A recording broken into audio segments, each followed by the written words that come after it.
Views expressed by Casters Guild members are only the opinions of that member, and that could change from day to day. Guild members may use mature language, but that in no way means they are mature. Listener discretion is advised. With another season coming to a close, we look back at our favorite moments, look forward to future projects, and still make sure to cover some news from the present, because that's the spell we're casting tonight on Casters Guild.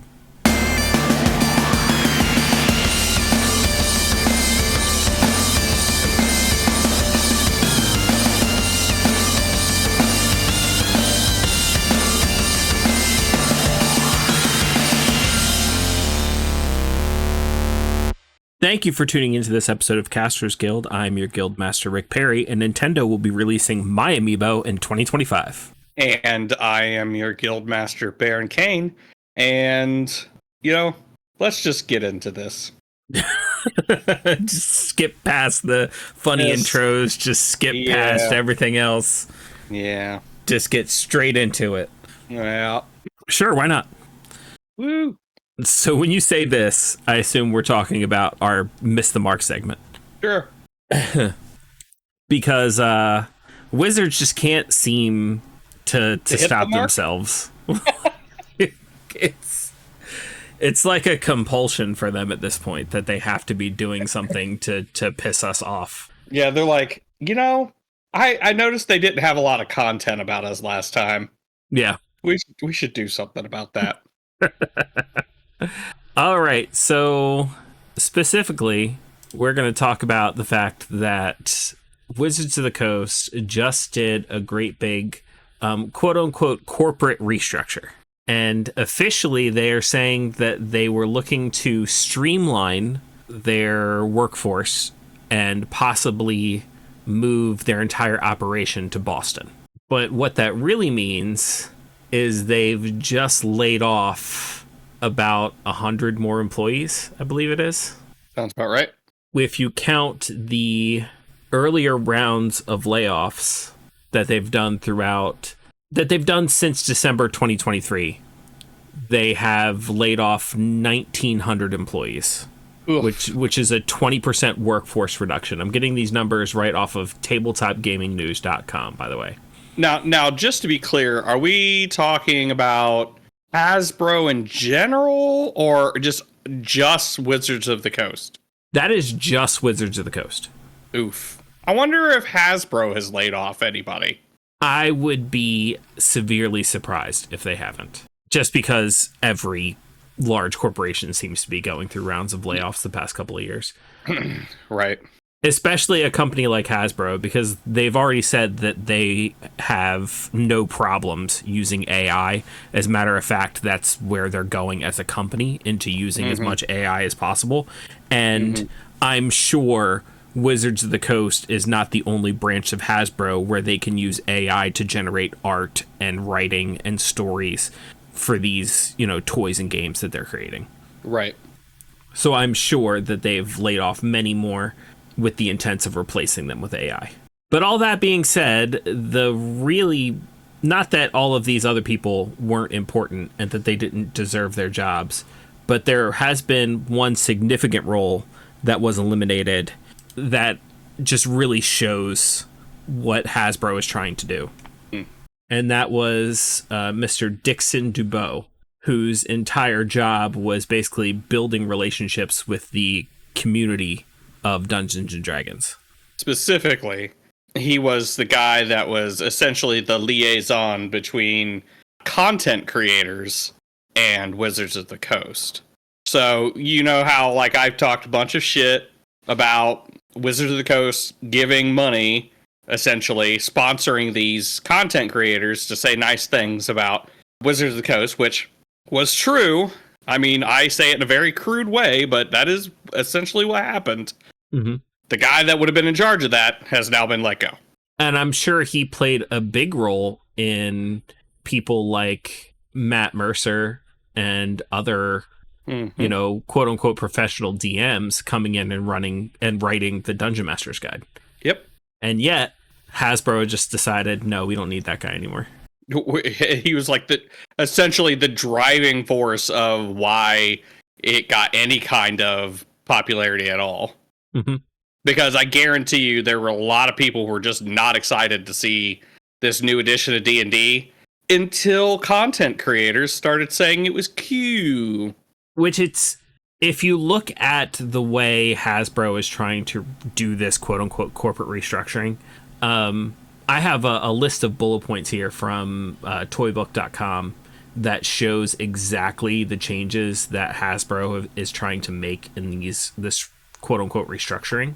So I'm going to read these. So this might get a little dry, so feel free to skip ahead for the TLDR, but I think it's important for me to get through all of these. So first, commercial integration into Hasbro's Toy and Wizards of the Coast business units. Tim Kilpin will expand toys, games, licensing, entertainment to include global brand, regional marketing, commercial groups into one team. Lisa Gilbert will lead the commercial business for Americas, and Bhavesh Somia will lead commercial for EMEA and APAC, both reporting to Tim. Kim Boyd will take on the expanded role of president, global toy brands, and licensed consumer products, reporting to Tim Kilpin. The toy leads and licensing will report to her. Brian Baker on board games will continue reporting directly to Tim. Hasbro is uniting design and development as well as demand and supply planning.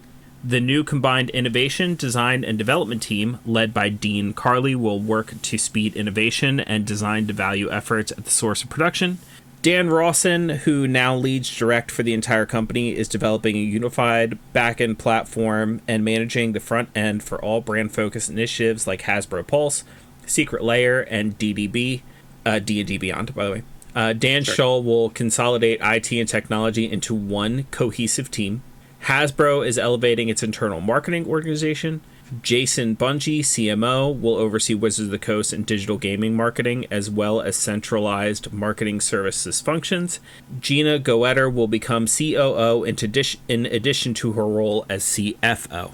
And that's a whole bunch of corporate jargon.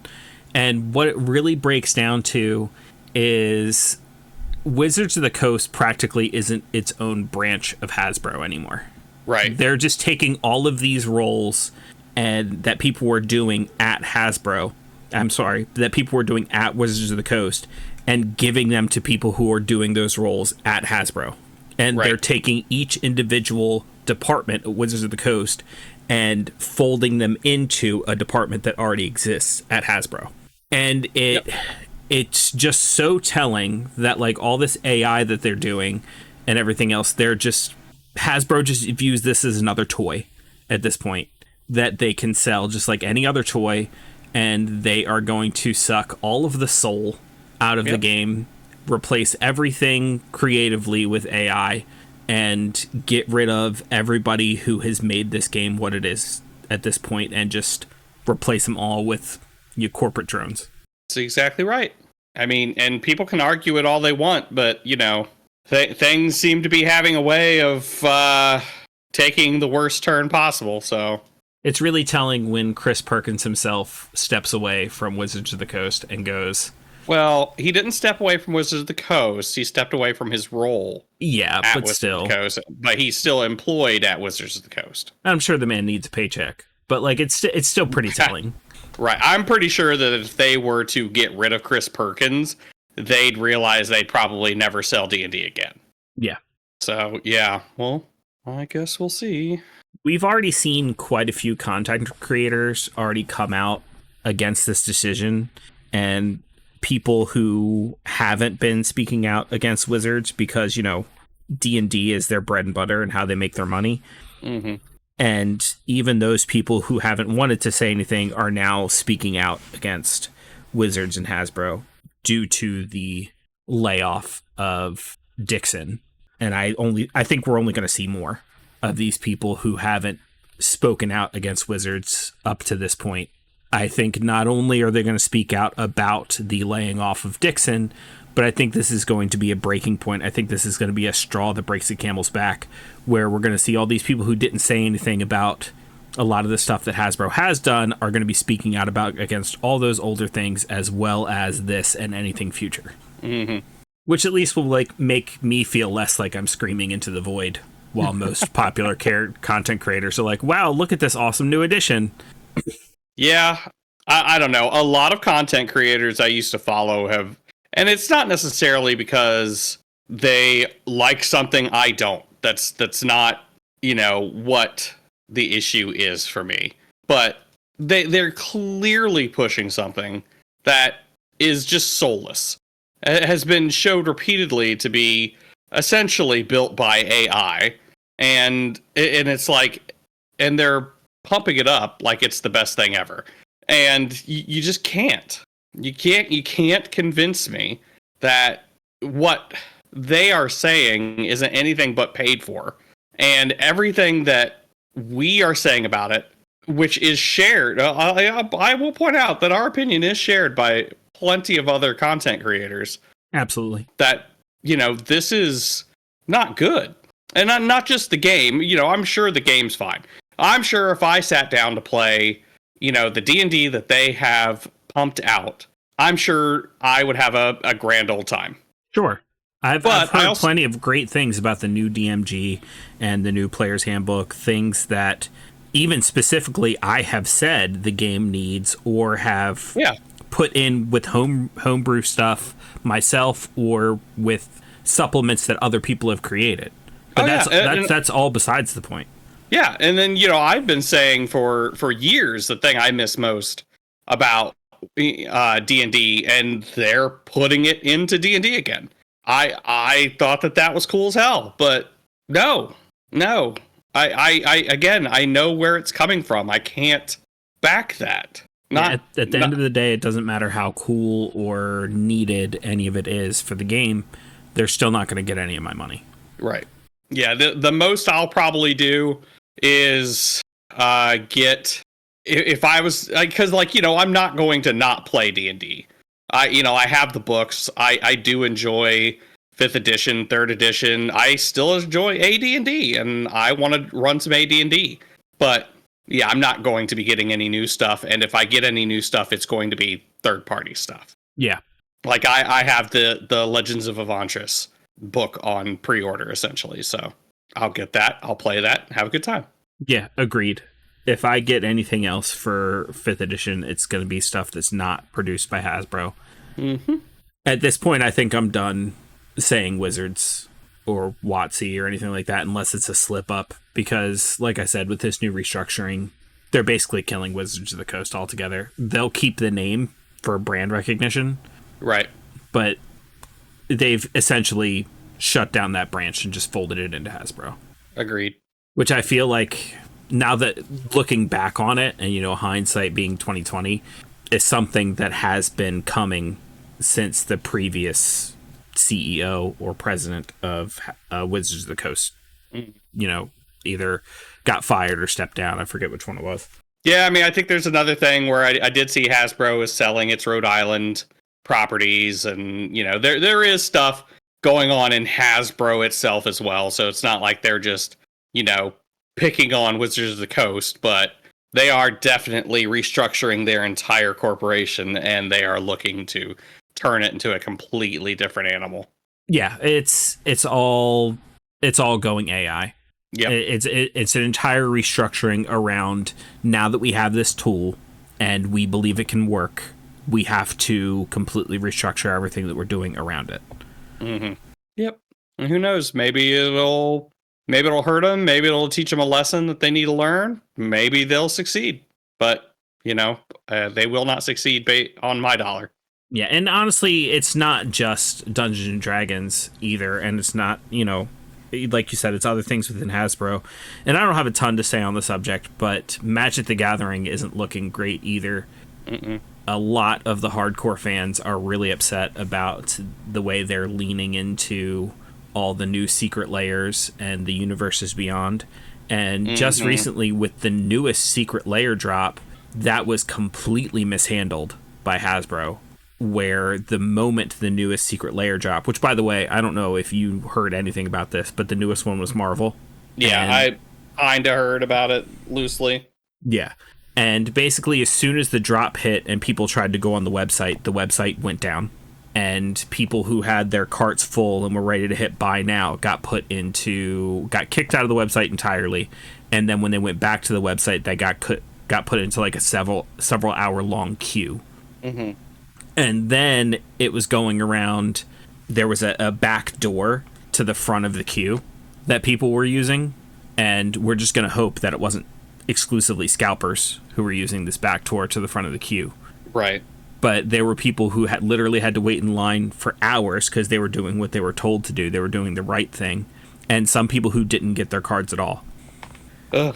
And it's the same problem on both sides when it comes to Magic the Gathering and everything that they're going to be doing with D&D Beyond, where they're just turning it into, a Fortnite kind of crossover type of thing where they're like, yep, come buy the new product because it's got this new license on it. Mm. And they're not going to put any kind of creativity into it because it's all just going to be, here's this new release for D&D Beyond that's all Transformers, or here's this new set for Magic the Gathering that's all Final Fantasy characters. Right, yeah. And all of the stories and everything that go into it are just going to be written by AI. Mm-hmm. Yep, that's pretty much where it's going. And the one guy who could have potentially smoothed it all over, they've gotten rid of because they don't care anymore. They don't care if it's smoothed over. Well, you know why though? Because they shouldn't care. There's nothing to care about. Yeah. Because people are just still eating this up. Yep. People are just accepting these cards. They are accepting these games, and they're not saying no to them. They're eating them up. Yep. And as long as people keep buying it, because you have it went too mainstream at one point in time. And I know, especially towards the beginning of this podcast, we were downing all the people who kept talking about that it's going too mainstream. Mm-hmm. Right? We were just like, you should be happy that all these new people are coming into our hobby. And you know what? I was there for a bit. Totally. Yeah. But the problem is, like, now we have all these new people who are casual fans coming into the hobby, and these casual fans are the ones who are spending the majority of the money. And those of us who have been here since the beginning, who know what it could be and know what it has been, we're losing that while the mainstream audience is getting exactly what they want. Yep. I don't know. There's part of me that can't fault that, but then another part of me that's very angry. Right, yeah. At least somebody's having fun, I guess. But we'll just keep playing this with the stuff we already have, creating our own stories and supporting indie. Yeah, that's all we can do. I don't want to make it sound like a task, because indie is great. Yeah. Indie has been killing it lately. That is the one silver lining to this, because it has opened my eyes to everything outside of D&D. Mm-hmm. Because I was one of the many people who was like, I've already put money into D&D. I've already put so much time into D&D. I really don't want to start investing in other systems. And then once all of this happened and I went outside, I was like, all right, I'm going to bite the bullet. I'm going to start investing in other systems. It made me realize how easy it is. Right. Like, the amount needed to invest, like, as far as both monetary cost and time sink, are so less than Dungeons and Dragons. And a lot of these things are more fun, depending on what it is depending on what experience it is that you're looking for. They're just better suited for certain types of stories and certain type of games. And I have now had my eyes open, and I am playing or writing for or just reading all of this stuff that I never would have if Wizards hadn't fucked up this bad. Right, exactly. So yeah, that's the silver lining, I guess. Hopefully, them being like this, I think you know what, that's what's going to end up happening. And I mean, I hate to frame it like this, but I think that the mainstream gaming is going to go that direction. All the mainstream gamers are going to stay in that field. They're the ones that are going to refuse to go indie. They're going to be the ones that refuse to do anything but Wizards Coast, because that's where it's at. Mm-hmm. And then all the little indie gamers are going to be off doing their own thing. Yeah, I think we're going to see that separation in big convention type settings and things like that. Yep. And especially when it comes to, like, certain conventions. Like, for example, I predict at Gen Con, you're going to have, like, a separation of the attendees of Gen Con.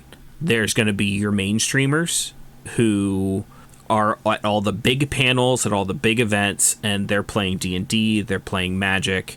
Mm-hmm. They're at all of the mainstream stuff, and then you're going to have everybody else at Gen Con who are, playing all these other things and going to the smaller events, and they're going to have a great time. And then I think you're going to have conventions like Origins where Wizards or Hasbro isn't even going to show up, and that's where you're going to find your hardcore gamers and all your people who are supporting indie just by themselves.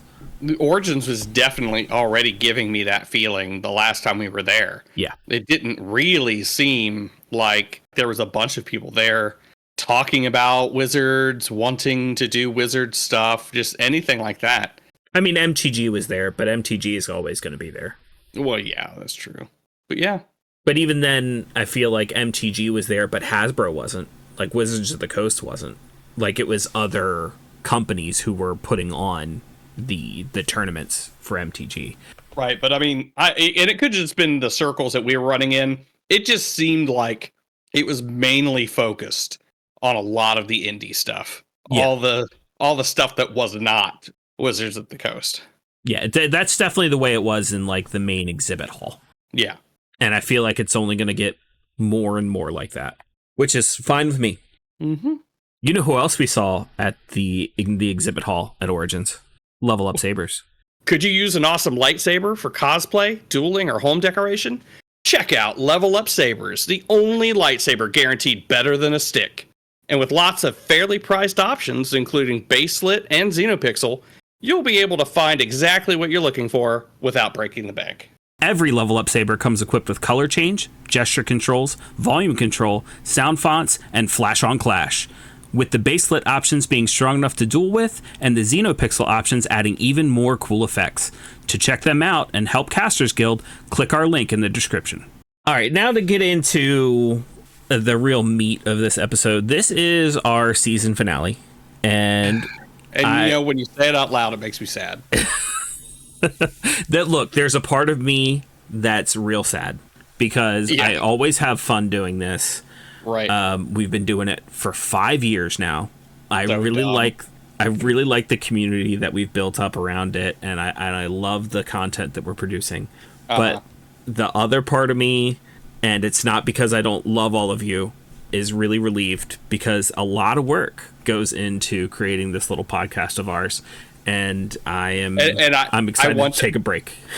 I want to say this officially on this podcast, and so you better not edit this out. Rick does most of the work on this podcast, and he fucking kills it. And I am forever grateful that he takes that fucking workload because there's no way I could do it. So thank you, Rick. I really appreciate that. I would refute it, but the way you just set it up, I can't.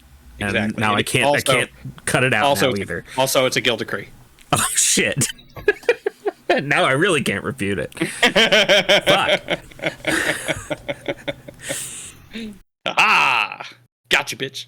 But season 5 has been a great one for us. I think we've done some things that we've never done before in season 5. I didn't realize when we started season 5 how much more that we could do and how much more we could innovate. Yeah, I actually think that this season was a pretty big game changer for us. Yeah, because this is the first season we're trying the new stuff, right? Yeah, well, this is the first season that we got media passes. Yeah. So it's the first season we've gone out and done interviews. It's the first season, we've attended conventions we did do Upper Cumberland Game Con during season 4. But that was we paid to be there. You know what I mean? We weren't there in, as an official press capacity. Right. And it was fun, but it's just not the same thing. Correct.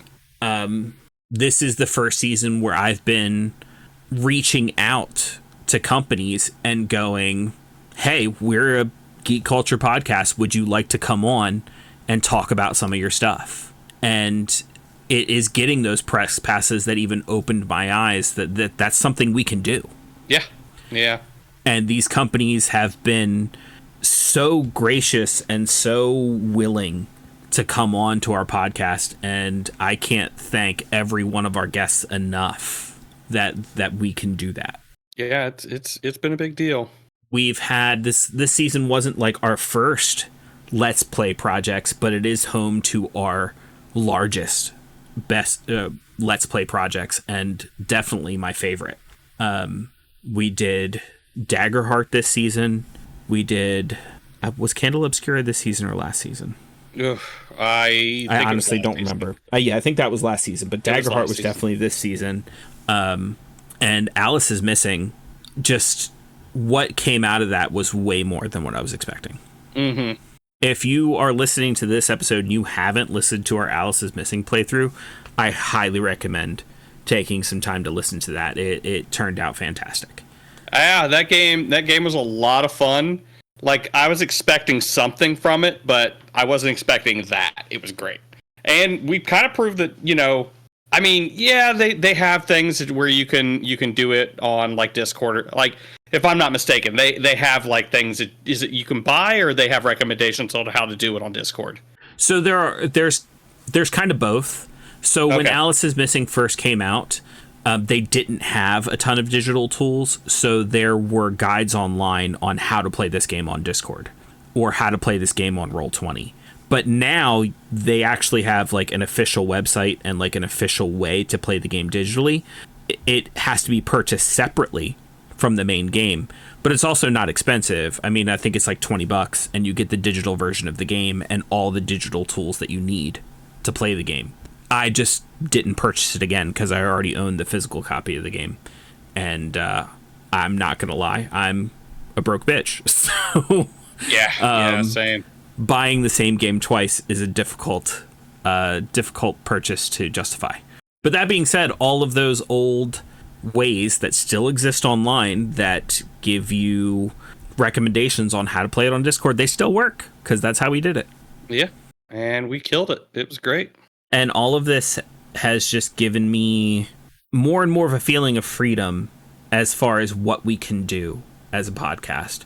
And that's what led to our most recent collaboration with Operation Silver Screen, where after listening to an episode of theirs, I just had an idea to do a sequel to that episode. And that's an idea I wouldn't have even entertained around season 3 or maybe even season 4. Because I'm like, that's not what we do. That's not our podcast. And now I'm just like, well, maybe it is, because it's a good idea. And I feel like we have something to say, and I feel like it'll be good content. Yeah. And I feel like that was an excellent episode. Yeah. So that being said, I think you can look forward to more out of the ordinary stuff come season 6. It's going to get weird. There will definitely be more Let's Plays in the future. Honestly, I'd produce those every week if it wasn't for the amount of work, extra work that goes into those. Like our regular episodes are so much easier to produce than the Let's Plays. A lot more work goes into the Let's Plays. I am pretty sure that when we, or if we, start getting more help and stuff like that, people who are wanting to edit, we'll be able to pump out a lot more stuff like that. Obviously we are a couple of normal people who are working essentially paycheck to paycheck and, don't have a lot of money to pay for people, but, things happen. People kind of end up hopping in and they, want to help out on like a ground floor thing. And if that happens, it happens. Great. We'll put out more stuff like that. But, if not, no big deal. We're having a lot of fun doing what we're doing. So, but some things you can definitely look forward to in season 6. We learned a lot of lessons doing our first Origins as press, and we have already made some decisions on how we're going to do it next year. So rather than one big episode, you can look forward to several episodes that come out of Origins next year. It's going to be a whole lot easier to digest than that 4-hour long episode that came out this year. And we always talk about stuff that we might do in between seasons. I feel like if we do anything in between seasons, because like I said, we always talk about things we're doing in between seasons, and we always try to commit, and then life happens, and we end up not doing much at all in between seasons. Well, I think what it is we get excited about doing something, and then we do our season finale, and it's like, yeah, and then we're gonna do all of this, and then we're like, see you next season, and then we always forget that the stuff that happens between the season finale and the season opener is the holidays. Yeah. So it's like we constantly forget why we take this break. But I think if we do anything in between holidays, what we'll do is maybe record some Let's Plays. Because basically what we can do is just make plans with people to get together and play some games. And we'll just record it. And as long as that's all we have to do during that time, once we've got out all that in the can, then just when I have extra time, there's no actual release schedule, I'll kind of tinker with it and work on it, and then we'll sprinkle those out as releases during season 6. Yeah, I think that's a great idea. Just like you said, get a bunch in the can and then just move on and then put it out when we can. And then depending on what we get from you guys, the listeners, you might see some TikTok content from us. Because, for example, we did say for every list of 25 Pokemon we get, we'll do a Smash or Pass. And if those come in between seasons, I think we're just going to do those as TikToks and release them. They'll be on the Discord, so you won't have to find them. You can just find them on the Discord, follow us on TikTok, whatever. They'll be easy to find. So send us your lists. And, if we come up with anything else in between seasons that might be good as really short form stuff, then maybe we'll release some other TikToks. But that's all some big, if we decide to do work in between seasons, that's the kind of stuff that you can expect. Mostly just TikToks that you might get in between seasons and stuff that we'll be using to release during season 6. But we also want to hear from you. I mean, Always. this is a perfect time to tell us what it is that you want out of season 6, because now we have time to prep for it. Now we have time to get it ready. Whatever it is that you want out of season 6, as listeners, as guild initiates, as guild members, tell us what you want to hear. Tell us what kind of stuff you want us to do. Tell us about things you might want to see on TikTok or here on the podcast, and we have time to work on it and put it together before season 6 actually hits. Yeah, I mean, I know that I work way better under request. So like if I'm sitting around talking with somebody, I work a lot better if they're asking me questions. So, I know full well that in terms of making content, I would be way better under request. So yeah, just get in your requests to us. Let us know what it is that you want to hear. You can leave it as comments on this episode or literally any other episode. If you're listening to a different episode and you get a spark of inspiration, you can just leave a comment on that episode. We get them right on the app now, which is really convenient. Or we have a channel specifically for that in our Discord called Suggestion Box. It's under the Guild Hall part of the Discord. We have a channel called Suggestion Box. Just go ahead and let us know what you want. Really, honestly, if you just dropped any suggestion anywhere, I think it'd be fine too. Yeah, but if you're looking for somewhere specific. Yeah. We have made a channel specifically for that. That being said, Baron, did you have a favorite part of season 5? Oh my gosh. I mean, God, I feel like it's a cheap shot, but I mean, definitely Origins. That was so much fun, and it felt like real work. Yeah. Usually I'm just here talking. If I'm just sitting here talking, it doesn't really feel like work to me, but I'll admit, I did put you to work at Origins. Yeah. Yep. And like I said, we're already making plans for next year's. And I think if I wasn't going to use that as the low hanging fruit, I'll say us coming up with the miss the mark segment of the show. Okay, that's pretty good. Yeah. Which I don't know how much credit we can take for that because they just kind of made that easy too. They just kept feeding it to us. It's so easy. I don't know if it's just because it was so recent, but I think that Alice is Missing playthrough might be my favorite season 5 moment. It was a good one. As it was happening, I couldn't believe how well it was coming together. Mm-hmm. And then I had that feeling again as we recorded it, and then again as I edited it. Mm-hmm. So It's heavy, man. It's great. yeah, it's really good content. Yeah, I mean, they're doing a sequel, right? Or they've already done a sequel? They have released an expansion, which I would like to clarify because I thought it was a different story. And that's what I said it was at the end of the episode. But I've done a little bit of research, and it actually is the same story. It's the same game. But the expansion releases new characters, new locations, new motives, new items. Just like basically anything there's a card for, there are new cards that all go toward telling the same story. So you could tell an entirely different story just based off of what cards you pull and things like that. New suspects, all that kind of stuff. So, and it's not expensive. So I don't know. There's a good chance we could see that again in season 6. Yeah, that'd be cool.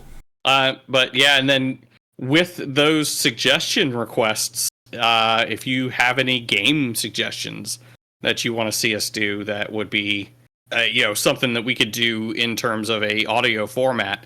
Even if it's you want to see us do more game changer. Actually episodes. People still have to knock me off my high horse. So yeah, I believe you remain undefeated. Yeah, so far so good. I don't know how. I mean, the people who have been challenging me are heavy hitters. So yeah, gotten lucky so far. How far could luck take me, right? I can only find out. Maybe I'll have to start writing the questions rather than using the ones that come with the home game. Oh, dirty. Okay, is there anything in particular that you're excited for in season 6? Well, you know me, I have a hard time kind of planning ahead. I kind of just take it as it comes. I kind of want to see what games we play. Yeah. I think once again there's the easy low-hanging fruit of Origins. Yeah, there's that. I tried to avoid it that time, but I think I heard it in your voice. But it's okay. It's okay to go for it again, I think, especially seeing as how we're planning on doing some new things. Just recently, I had a friend of mine who doesn't really do True Dungeon anymore hand me a giant sack full of True Dungeon tokens. Oofta. So, and I've just gone through those, and so I'm excited to go back and play through True Dungeon again with you, except this time maybe not a sealed pack run, and put together some really good builds and do that. Oh yeah, that'd be fun. And we had planned on doing a game called Eat the Reich during season 5, and due to scheduling conflicts, it just kind of fell out and never happened. But I really want to try to focus and make that happen for season 6, because I am excited to do a Let's Play on that. Yeah, that'd be fun. And also out of Hunter's Entertainment, we had that Alice is Missing playthrough, but they're coming out with new systems. Kids with Capes looks really cool, and I would love to do a Let's Play with that. Yeah, kids with Cape would be great. So yeah, season 5, that was season 5. That's what we have upcoming for season 6. Let us know what you want. Yeah. Now let's go ahead and go into a little bit more of our classic format and talk a little bit more about the geek news that is going on. So Dragon Age Veilguard has come out. I am excited to play that. And the anti-woke mafia is upset. Because of course they are. And I could not be happier about it. It's like, have you bitches ever played Dragon Age? Right. It's been gay from the start. Just gay. Yeah. And monster fuckery. Yes. Yeah, definitely. So how much more woke can you get than monster fucker? And it's been trans inclusive since Y'all? Dragon Age 2, I think. Yeah. Which one was after Origins, but before Inquisition? Is it not 2? I don't know if it was just called 2 or if it had another name. No, it was just called 2. Would you look at that? Just look at it. But yeah, it's been trans exclusive since Dragon Age 2, when there were a couple of different characters that were trans right there in the game. And yet, people played this game and were upset that those options existed. And that's just the thing. It's an option. Right. Like, if you don't want your character to be trans, it doesn't have to be trans. The But of funniest... Go ahead. Mine will definitely be true. The funniest thing to me was I've seen a couple videos on TikTok. There's specifically a part in the game where you can find Varric's shaving mirror. And when you pick it up and you look at it, one of the things that you can go into is gender identity options. And when you click on that, all of the options in gender identity options make you some sort of trans or non-binary. Like, it's like, oh, well, as I look in this mirror, like, I'm happy to see the person who I've become, or I'm still on that journey, things like that. And these anti-woke content creators have, like, opened that up, and they're like, why are there no options that don't make me trans? Why do every one of these options make me trans? But if you just press the back button, you can go back out and go into the other options. So you've selected, like, specifically the gender identity options, and then get upset that it explores gender identity options. And then you're going to sit there and pretend that you're locked into being trans and forget that the back button exists. Hey, whatever helps drive their narrative. And if you don't click gender identity options, or you go back from the gender identity options, there are tattoo options. There are just something that says, I look good, or, like, I'm trying to live up to the hero that I see in the mirror, or, there's all kinds of other options that have nothing to do with being trans. But of course, you gotta sit there and create content about how butthurt you are. Right. How it works. But it's good to see that there is a game, and not that, like, the indie games aren't great.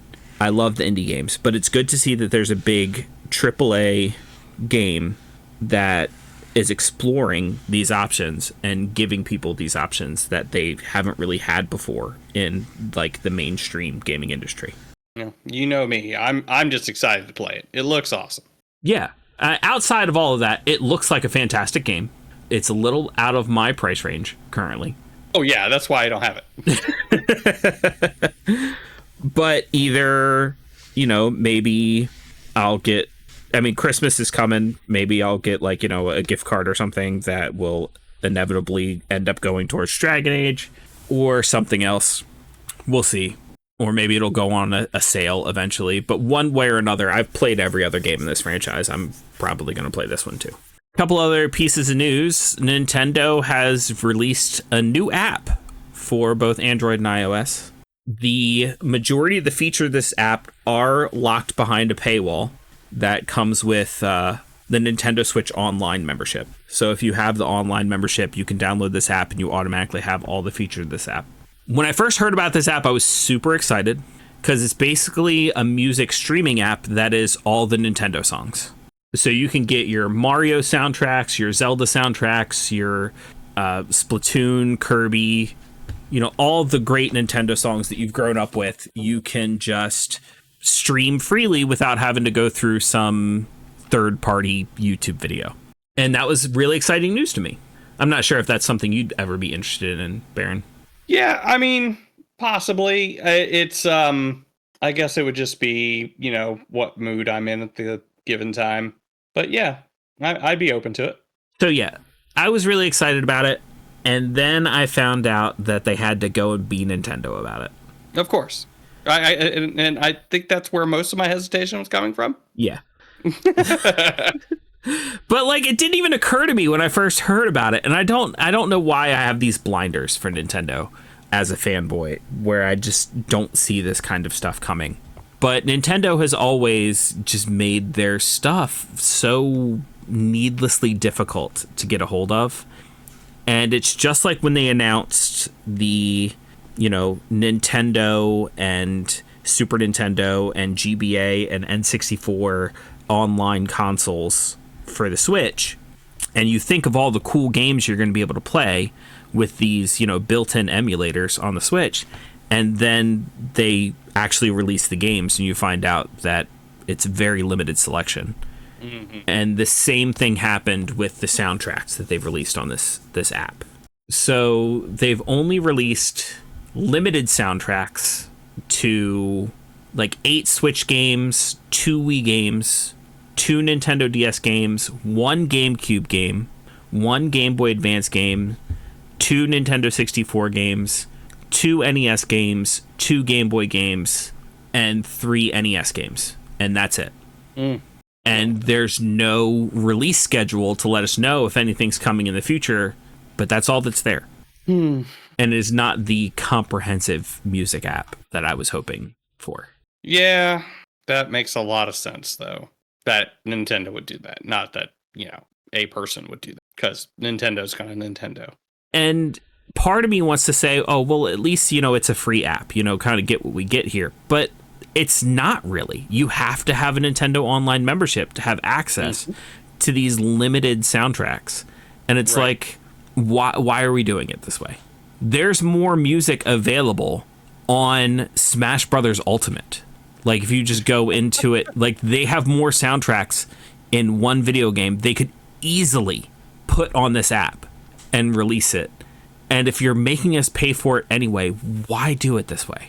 And it's this kind of confusion that will always upset me about Nintendo. I mean, I'll always love them, and I'll continue to give them money as long as they keep putting out games that I love. Like, I recently finished the new Zelda game, Echoes of Wisdom, and I loved it. It was fantastic. And that's the kind of stuff that will keep me giving Nintendo my money. Because at the end of the day, that's what matters. Is like, are you producing good, fun games? Right, which is, that's what we know you for. Yeah, but you could be doing so much more. So much.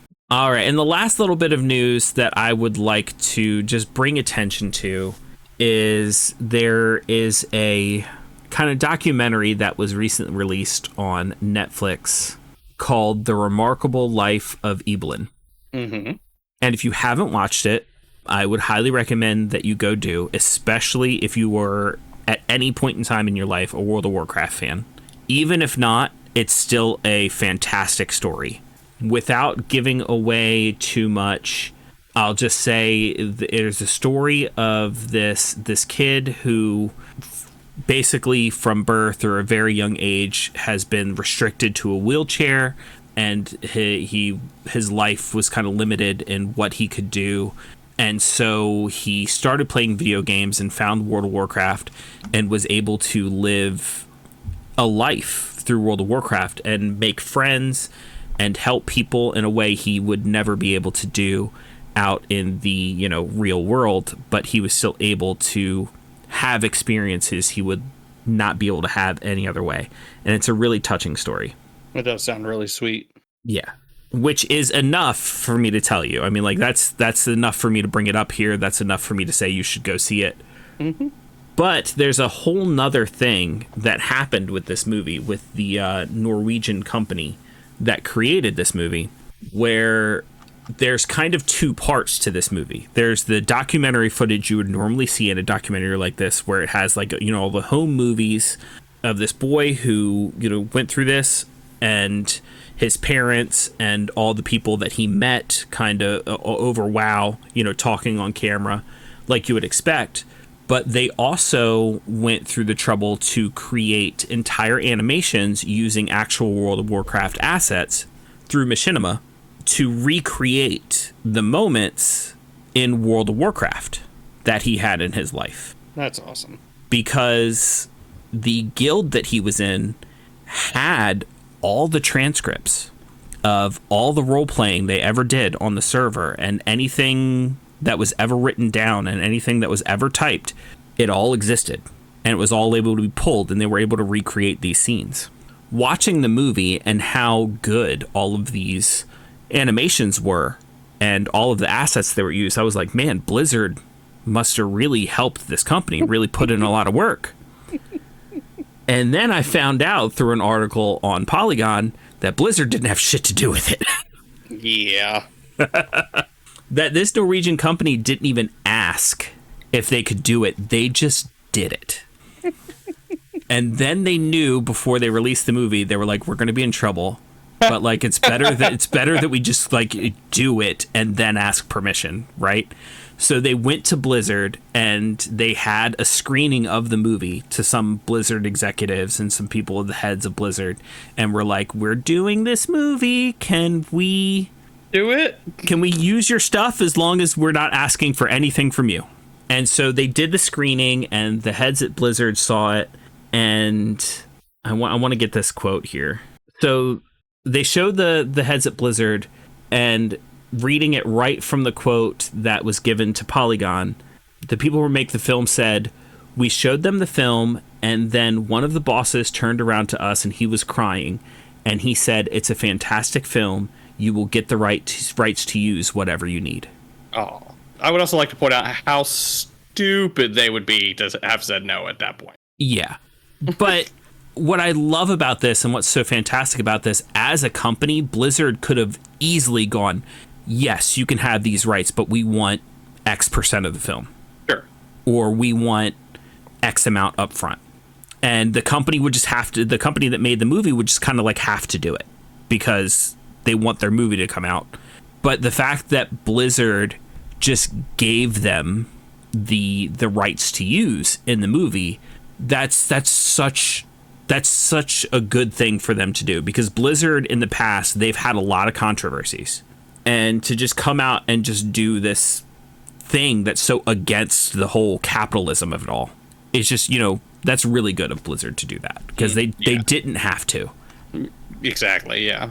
And they did. And I feel like when companies do things like that, when they do the good things like that, they should be praised. We shouldn't just be, you know, holding them accountable when they do the bad stuff, which is something we should definitely be doing. But we also need to be going out and praising them when they do the good stuff. So yeah, please, if you have a Netflix subscription, go and watch this movie. And this is not one that I will encourage you, if you don't have a Netflix subscription, to go and pirate, because I believe the people who put the work into making this movie should be paid for making this movie. So if you're going to go see it anywhere outside of Netflix, I don't know if it's available anywhere outside of Netflix where you can actually pay to see it. But if you do want to see it outside of Netflix, please pay to see it. And that's going to be it for this episode. Guildmaster Baron, you have anything else? No, another season, another year.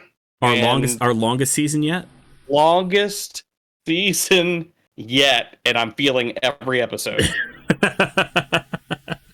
Once this episode releases, in total, not just this season, but in total, we will have 148 episodes released.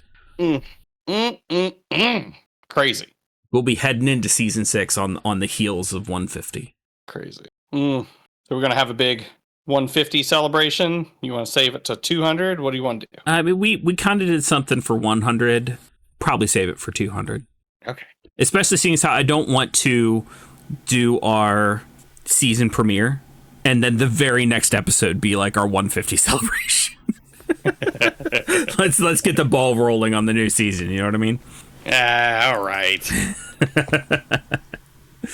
But yeah, email us at castersguild@gmail.com. Another fantastic way to tell us what you want to see in season 6. Join us on the Discord. That's where all the fun stuff is happening. And if you would like to support us in between seasons, emailing us is great. Joining the Discord is great. Find us on Instagram. Find us on TikTok. All our links are in the description down below.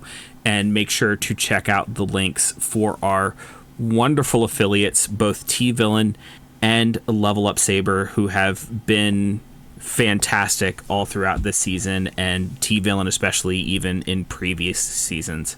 And checking out any of that is fantastic for us and a big help to the podcast. And with all that being said, we will see you next season. Bye-bye, everybody. Bye. Bye. See you later. Bye. See you next season. Bye. See ya. I'll miss you.